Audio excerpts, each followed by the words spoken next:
நமஸ்தேங்க sir. நமஸ்தேங்க madam. உயிரெழுத்துக்கள் அதை வந்து ஹிந்தியில் ஸ்வர் சொல்லுவாங்க. அதை வந்து 2 பார்ட்டாக நம்ம பார்த்தோம். இப்போ 2ஐயும் சேர்த்து மொத்தமாக ஒன்றா பார்க்க போகிறோம்.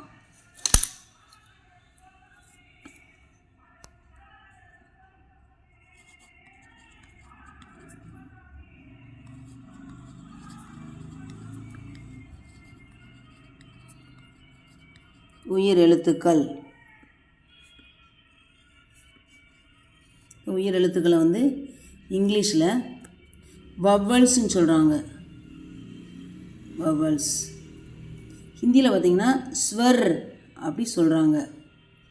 வர்ணமாலா அப்படின்னு சொல்லி வர்ணமாலாவில் 2 விதமாக இருக்குது. உயிரெழுத்துக்கள், மெய்யெழுத்துக்கள். இல்லை வர்ணமாலையில் ஸ்வர் அப்படி சொல்கிறாங்க. உயிரெழுத்துக்கள்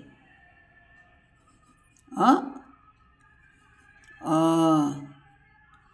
இ, ஈ, உ, ஊ, ஆ, ஆ, ஆ,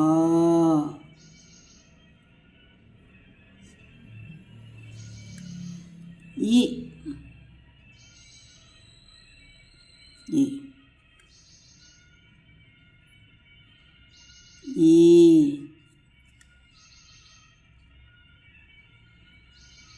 உ, ஊ,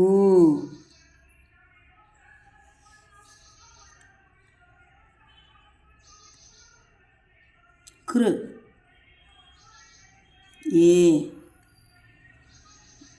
ஐ, ஓ, ஔ,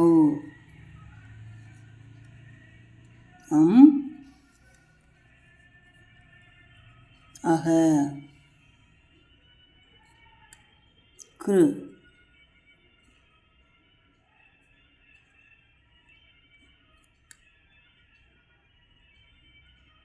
ஏ,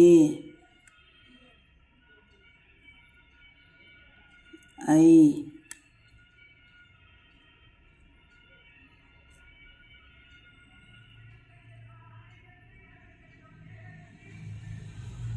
ஓ,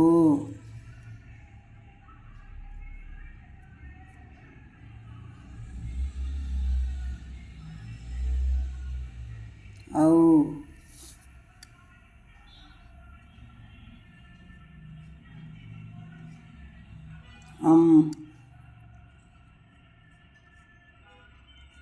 அக.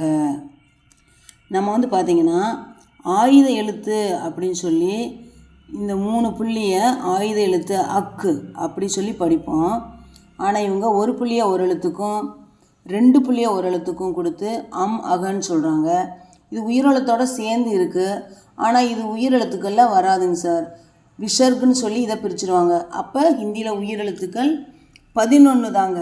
ஆனால் இப்போ நம்ம 13 எழுதுகிறோம். ஆனால் உயிரெழுத்துக்கள் 11. ஓகேங்க சார். தன்யவாத்.